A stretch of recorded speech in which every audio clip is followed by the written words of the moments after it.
ሰላም የቻናል ቤተሰቦች እንዴት ናችሁ? ዛሬም ተመልሻለሁ ማለት ነው። እንግዲህ ዛሬ ተመልሼ ስመጣ እዚህ ጋር በባለፉ የሚቀጥሉ እነዚህን የአማርኛ ቃላት እንዲሁም የእንግሊዘኛ ትርጉማቸውን በአማርኛ ጨምረን እያነበብን ከዚህ በፊት አይተን ነበር ማለት ነው። ዛሬም ይቀጥላል። እነሱን በደንብ የሚቀጥሉት እናያቸዋለን ማለት ነው። እንደተለመደው ለቻናሉ አዲስ ከሆናችሁ ሰብስክራይብ በማድረግ እንዲሁም በኦንላይን መማር ለምትፈልጉ ከስር ባለው ስልክ በኢሞ በዋትስአፕ በቴሌግራም ደውላችሁ አናግሩን ማለት ነው። ከየትም ሀገር ሆናችሁ በኦንላይን መማር ትችላላችሁ። እሺ እንግዲህ እንደምትመለከቱት እዚህ ጋር ከመጀመሪያው ጀምረን እያነበብን እንሄዳለን ማለት ነው። እንግዲህ በሰ ከአንደኛው እስከ ሰባተኛው ባሉ ድምጾች ማለት ነው የተለያዩ ቃላቶችን ሰርተን እንዲሁም በእንግሊዘኛ ትርጉማቸውን ጨምረን አንድ እያነበብን የምናያቸው ይሆናል ማለት ነው። ተከታተሉኝ፣ እንጀምራለን።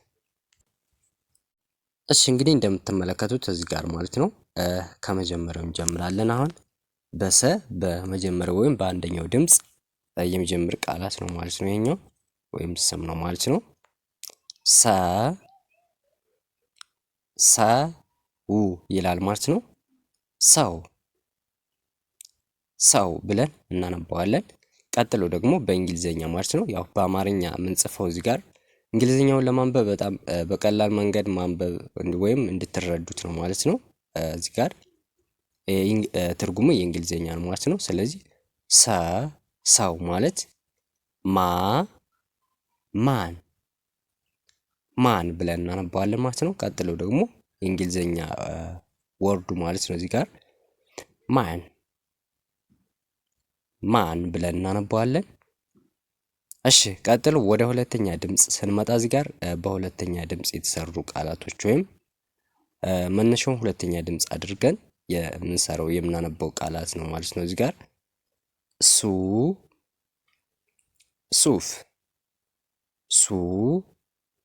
ሱፍ ብለን እናነባዋለን። እሺ ከዛ ቀጥሎ እዚህ ጋር የእንግሊዝኛ ትርጉሙ ማለት ነው። እዚህ ጋር ዋል ይላል ማለት ነው። እሺ ከዛ እንግሊዘኛ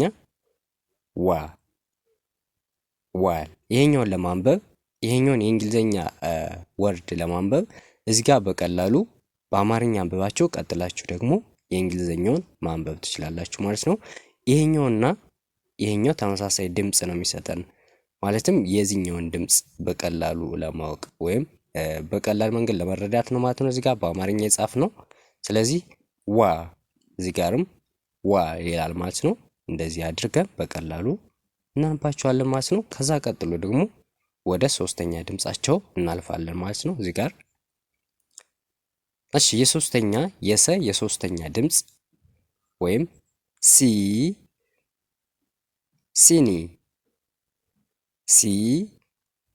ሲኒ ብለን እናነባዋለን። ከዛ የእንግሊዘኛ ትርጉሙ ደግሞ ካፕ ይላል ማለት ነው። እዚህ ጋር ካፕ። እሺ እዚህ ጋርም ልክ ካፕ ብለን እናነባዋለን። እዚህ ጋር በአማርኛ በእንግሊዘኛ ተመሳሳይ ትርጉም አለ ወይም ተመሳሳይ ድምጽ አላቸው ማለት ነው። ካፕ። እሺ ከዛ በመቀጠል ወደ አራተኛ ድምጽ ወደ ሳ እንሄዳለን። እንግዲህ የአራተኛ ድምጽ ሱ ሲ ሳ። ስለዚህ በሳ እንጀምራለን ማለት ነው። እሺ እዚህ ጋር ሳ ህ ን በአንድ ላይ ሳህን ብለን እናነባለን ማለት ነው። ከዛ እንግሊዘኛው ደግሞ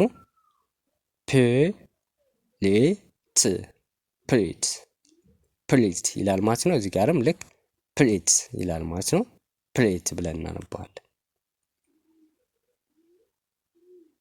እሺ ከዛ በመቀጠል ወደሚቀጥለው ወደ አምስተኛ ድምጻቸው እናልፋለን ማለት ነው። እሺ አምስተኛ ድምጻቸው ሴ ብለን እንጀምራለን። ሴት በአንድ ላይም ሴት ብለን እናነባዋለን። ከዛ ደግሞ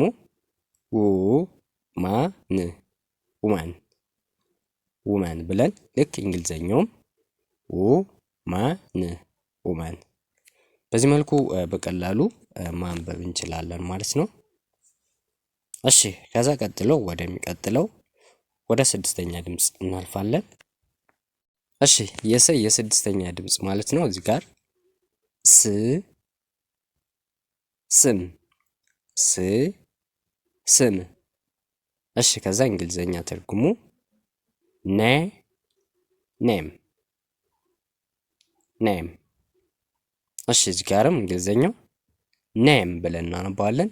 ኔም ኔም። እሺ የሰ የመጨረሻ ወይም ሰባተኛ ድምፁ ደግሞ እዚህ ጋር ምን ይላል? ሶ ሶስት ሶ ሶስት ብለን እንደዚህ እናነባዋለን። ከዛ ቀጥሎ የእንግሊዘኛ ትርጉሙ እዚህ ጋር ስሪ ይላል ማለት ነው። ስሪ። እሺ እዚህ ጋር ስሪ ብለን ከዛ ወደ እንግሊዘኛ እዚህ ጋርም ስሪ ብለን እናነባዋለን። ስሪ ይላል ማለት ነው። ይሄኛውም ስሪ ብለን እናነባዋለን ማለት ነው። እሺ ከዛ በመቀጠል ወደ ሸ እንሄዳለን። የሸ የመጀመሪያ ድምፅ እዚህ ጋር ማለት ነው ሸ ሸጠ ሸ ሸጠ። ከዛ ወደ እንግሊዘኛ ትርጉሙ እዚህ ጋር ሰያ ሰያ ይላል ማለት ነው። እዚህ ጋርም ልክ እንደዚህኛው ድምፅ ሰያ ብለን ነው እናነባው። ሰያ። እሺ ወደ ሁለተኛው ወደ ሹ ሹ ሹካ ሹ ሹካ። ከዛ የእንግሊዘኛ ትርጉም ማለት ነው እዚህ ጋር ፎርክ ይላል ማለት ነው። ፎርክ። እሺ እዚህ ጋርም እንግሊዘኛው ፎርክ ይላል። ስለዚህ በዚህ መንገድ በቀላሉ የእንግሊዘኛ ፊደሎች እንዲሁም የእንግሊዘኛ ቃላቶችን ማለት ነው በቀላል መንገድ በአማርኛ ታግዘን በዚህ መልኩ ማንበብ እንችላለን። ከዛ ቀጥሎ ወደሚቀጥለው እናልፋለን ማለት ነው። እሺ ከዛ ቀጥሎ እዚህ ጋር የሸ አራተኛ ድምፅ የሚጀምር ቃላት ነው ማለት ነው። ይሄኛውን ሸ ሻ ብለን እናነባዋለን። ስለዚህ ይሄኛውን ሻ ሻማ ሻ ሻማ። እሺ ከዛ የእንግሊዘኛ ትርጉሙ ማለት ነው እዚህ ጋር ካንድል ይላል ማለት ነው። እዚህ ጋር ካንድል ካንድል። ከዛ የእንግሊዘኛው ደግሞ እዚህ ጋር ካንድል። እዚህ ጋር በአማርኛ እዚህ ጋር በእንግሊዘኛ በተመሳሳይ ድምፅ ማንበብ እንችላለን ማለት ነው። እንግሊዘኛ ለማንበብ ይሄኛውን መጀመሪያ የአማርኛውን ድምፅ አንብበን ከዛ ደግሞ ወደ እንግሊዘኛው እናልፋለን ማለት ነው እዚህ ጋር።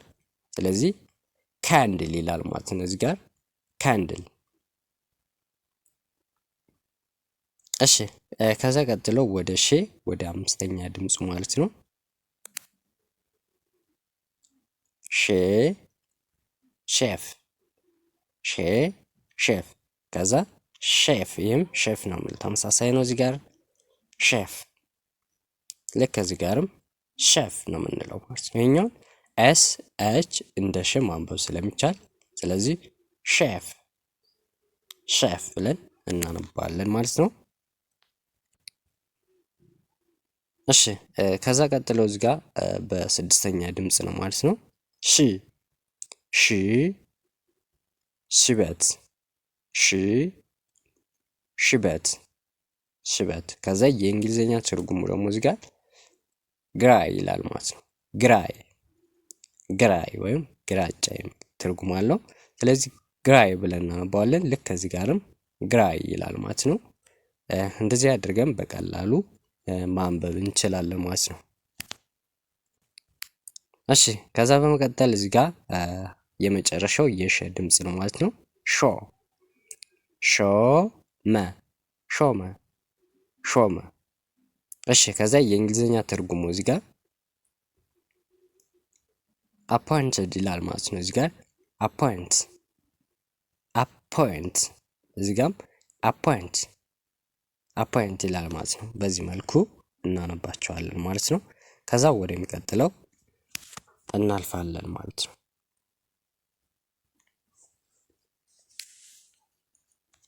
እሺ ቀጥሎ የምናገኛቸው እዚህ ጋር የቀ ቤተሰቦች ወይም የቀ ፊደሎች ናቸው ማለት ነው። እነዚህም አንድ ባንድ እያነበብን እንዲሁም ቃላት እየሰራ እናያቸዋለን። እዚህ ጋር በቀ በመጀመሪያ ድምፁ ቀ ቀለም ቀለም። እሺ ቀጥሎ እዚህ ጋር ምን ይላል? ከለር ከለር ይላል ማለት ነው። ልክ ይሄኛው ከለር ነው የሚለው ማለት ነው። ከለር። እሺ ቀጥሎ ደግሞ በሁለተኛ ድምጻቸው ማለት ነው። እዚህ ጋር በሁለተኛ ድምጻቸው እንጀምርና ቁመት ቁመት። እሺ ቁመት ስለሚለው ደግሞ እዚህ ጋር የእንግሊዘኛ ትርጉሙ ማለት ነው ሌንግዝ ይላል ማለት ነው። እዚህ ጋር ሌንግዝ ብለን እናነባዋለን። ሌንግዝ። እሺ እንግሊዘኛ ቃላቱ እዚህ ጋር ሌንግዝ ይላል ማለት ነው። እዚህ ጋር ሌንግዝ ሌንግዝ ሌንግዝ። እዚህ ጋር ቲኤች እንደዛ ማንበብ ስለሚቻል እዚህ ጋር ሌንግዝ ብለን በዚህ መልኩ እንጽፋቸዋለን ማለት ነው። ሌንግዝ ይላል ማለት ነው። ከዛ ቀጥሎ ወደ ሶስተኛ ድምፅ እንሄድ፣ ወደ ቂ ማለት ነው። እሺ ቂም ቂም። እሺ ቂም ለማለት ደግሞ ከዚህ ጋር የእንግሊዘኛ ወርዶች ማለት ነው ምን ይላል? ሪሰንትመንት ይላል ማለት ነው። ሪሰንትመንት ይላል ማለት ነው። ስለዚህ ሪሰንትመንት ብለን እናነባዋለን። ከዛ የአራተኛ ቃላት ቃላት። እሺ ቀጥሎ ደግሞ እዚህ ጋር ማለት ነው ወርድ ይላል ማለት ነው። እዚህ ጋር የእንግሊዘኛ ትርጉም ማለት ነው ወርድ ብለን እናነባዋለን። ልክ ይሄኛውን ለማንበብ መጀመሪያ ይሄኛውን ድምፅ ተጠቅመን እናነባለን። ከዛ ቀጥሎ ደግሞ እዚህ ጋር ወርድ ብለን እናነባለን ማለት ነው። ወርድ።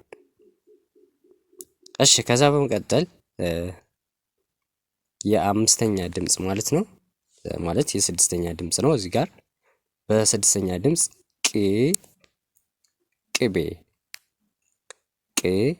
ቅቤ ብለን እናነባቸዋለን ማለት ነው። ከዛ ቀጥሎ ደግሞ በእንግሊዘኛ ማለት ቅቤ የሚለው ትርጉም ደግሞ በእንግሊዘኛው ማለት ነው እዚህ ጋር ባተር ብለን እናነባዋለን። ልክ ከዚህ ጋር ባተር ብለን በዚህ መልኩ በቀላሉ እናነባቸዋለን ማለት ነው። እንግዲህ እንደዚህ አድርገን በአማርኛ ታግዘን የእንግሊዘኛ ወርዶችን ማለት ነው በቀላሉ እንደዚህ አድርገን ማንበብ እንችላለን ማለት ነው። ከዛ ቀጥሎ ደግሞ ወደሚቀጥለው እናልፋለን። እሺ ቀጥሎ የምናገኛቸው እዚህ ጋር የቀ የመጨረሻ ድምፅ ናት ማለት ነው።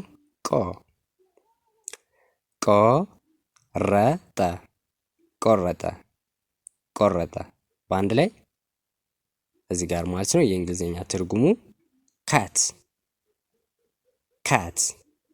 እሺ ቀጥሎ እንግሊዝኛው ካት እንደዚህ ብለን በቀላሉ እናነባቸዋለን ማለት ነው። ከዛ ቀጥሎ ደግሞ ወደሚቀጥሉት እናልፋለን ማለት ነው።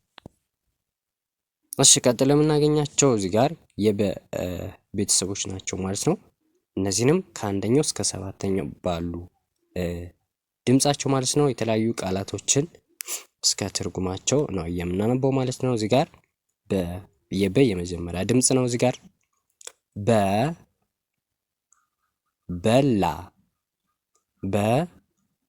በላ። እሺ እንግሊዘኛ ትርጉሙ ኢት ይላል ማለት ነው። ኢት እዚህ ጋርም ልክ ኢት ብለን እናነባዋለን። እሺ ቀጥሎ እዚህ ጋር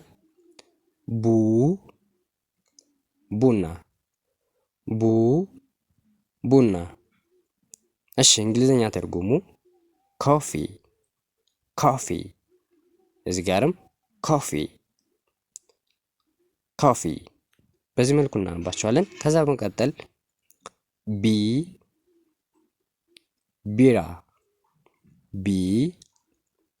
ቢራ። እሺ ቀጥሎ እዚህ ጋርም ምን ይላል? ቢር ይላል ማለት ነው። ቢር። እሺ እዚህ ጋር ቢር ብለን እናነባዋለን። እሺ ከዛ በመቀጠል እሺ ወደሚቀጥሉት እናልፋለን። አራተኛ ድምፅ ባ ባዶ ባ ባዶ። እሺ እንግሊዝኛ ትርጉሙ ኤምፒቲ ኤምፒቲ። ልክ እዚህ ጋርም ኤምፒቲ ብለን እናነበዋለን።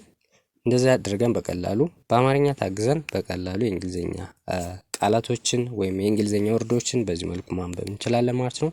ከዛ ቀጥሎ ወደ አምስተኛው ድምፅ እንሄዳለን ማለት ነው። ቤ ቤ ቤት ቤ ቤት። እሺ በአንድ ላይ ሃውስ ሃውስ። እዚህ ጋም ሃውስ ይላል ማለት ነው። ሃውስ። እሺ ስድስተኛ እዚህ ጋር ብር ብር። እዚህ ጋርም ብር ነው የሚለው ተመሳሳይ ነው። ብር ይላል ማለት ነው። እሺ የመጨረሻ እዚህ ጋር የበ መጨረሻ ወይም ቦታ ቦታ። እሺ እንግሊዘኛ ትርጉሙ ፕሬስ ይላል ማለት ነው። እዚህ ጋር ፕሌስ ይላል። እሺ ከዛ በመቀጠል እዚህ ጋር የተ ፊደሎችን እንጀምራለን ማለት ነው። የተ የመጀመሪያ ድምፅ ከዚህ ጋር እንጀምራለን። ተወ ተወ። እሺ ትርጉሙ ምን ይላል? ሌቭ ይላል። ልክ ይሄኛም ሌቭ ብለን እንደዚህ አድርገን በቀላሉ እናነባቸዋለን ማለት ነው። ከዛ ቀጥሎ በሁለተኛ ድምፁ በቱ ቱታ ቱታ። እሺ እንግሊዘኛ ሻርት እዚህ ጋርም ሻርትስ ይላል ማለት ነው። እንደዚህ አድርገን እናነባቸዋለን። ከዛ በመቀጠል የተ ሶስተኛ ድምፅ ነው ማለት ነው። እዚህ ጋር የተ ሶስተኛ ድምፁ ነው። ስለዚህ ይሄኛውን የተ ሶስተኛ ድምፁን እናነባዋለን። አሁንም ቲም። እሺ እዚህ ጋርም ቲም። ልክ እዚህ ጋር እንግሊዘኛውም ቲም ይላል ማለት ነው። በአንድ ላይ ቲም ብለን እናነባዋለን ማለት ነው። እሺ ቀጥሎ የምናገኛቸው እዚህ ጋር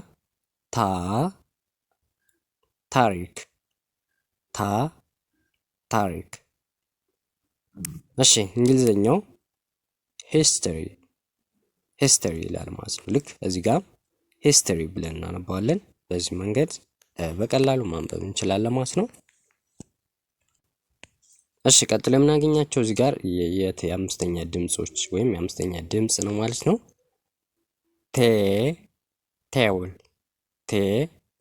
ቴብል። እሺ ቴብል ይህም ተመሳሳይ ነው። ቴብል ይላል ማለት ነው። እሺ ከዛ ስድስተኛ ድምጽ ነው እዚህ ጋር ትሁት። እሺ እንግሊዝኛ ትርጉሙ ሃምብል ይላል ማለት ነው። ሃምብል ልክ ይሄኛውም ሃምብል። እሺ የተ የመጨረሻው ወይም ቶሎ። እሺ ትርጉሙ ኳክ ይላል ማለት ነው። ይሄኛውም ኳክ ብለን እናነባዋለን።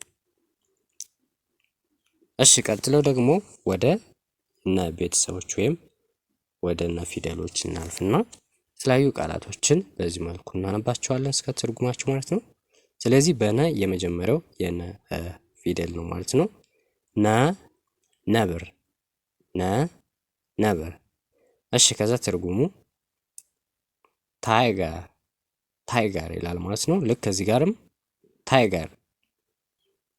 ታይገር የሚል ድምፅ አለው ማለት ነው። ከዛ በሁለተኛው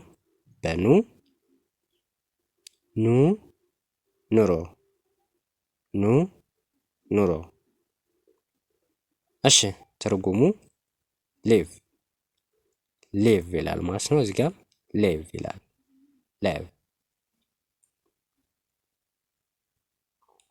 እሺ ሶስተኛ ኒያላ። እሺ ኒያላ ተመሳሳይ ነው። እዚህ ጋር ሁሉም ኒያላ ይላል ማለት ነው። ኒያላ። እሺ አራተኛ ድምፅ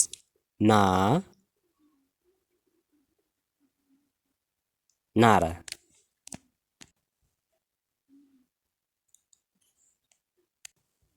እሺ እዚህ ጋር ማለት ነው ኖ ኖረ፣ ኖ ኖረ እንለዋለን። ከዛ ትርጉሙ ደግሞ ሊቭድ ሊቭድ ይላል። እዚህ ጋር ሊቭድ ይላል ማለት ነው። በዚህ መልኩ እናነባዋለን። እሺ ከዛ በመቀጠል ወደሚቀጥሉት እንሂድና እዚህ ጋር በኔ ደግሞ እዚህ ጋር ኔ የኔ የኔ የሚለው ትርጉም ማለት ነው። እዚህ ጋር ማይ ይላል ማለት ነው። ማይ። እሺ እዚህ ጋርም ልክ ማይ ብለን እናነባዋለን። እንደዚህ አይነት ድምጽ ይሰጠናል። ከዛ ደግሞ በስድስተኛ በን ማለት ነው ን ንዝራት ን ንዝራት። እሺ ትርጉሙ ማለት ነው ቫይብሬት ቫይብሬት ወይም እዚህ ጋርም ቫይብሬት ይላል ማለት ነው። እንደዚህ አድርገን እናነባቸዋለን ማለት ነው። ከዛ ቀጥሎ ደግሞ ኖ የመጨረሻው ነው ማለት ነው። እዚህ ጋር ኖ ኖት ኖ ኖት። ይሄኛውም ኖት የሚል ድምጽ አለ ማለት ነው። ተመሳሳይ ነው። ስለዚህ ይሄኛው የእንግሊዝኛ ድምጹን ስናነበው እዚህ ጋርም ኖት ይላል ማለት ነው። ኖት። እንደዚህ አድርገን በቀላሉ እናነባቸዋለን ማለት ነው። ለዛሬ እዚህ ጋር እንጨርሳለን። በቀጣይ ደግሞ ከዚህ ቀጥሎ የሚመጡትን ፊደሎችን እንዲሁም የተለያዩ ቃላት እየሰራን እስከ ትርጓሜያቸው ማለት ነው የምለቅላችሁ ይሆናል። ለዛሬ በዚህ ይበቃናል። በቀጣይ ቪዲዮ እስከምንገናኝ መልካም ቀን። ቻው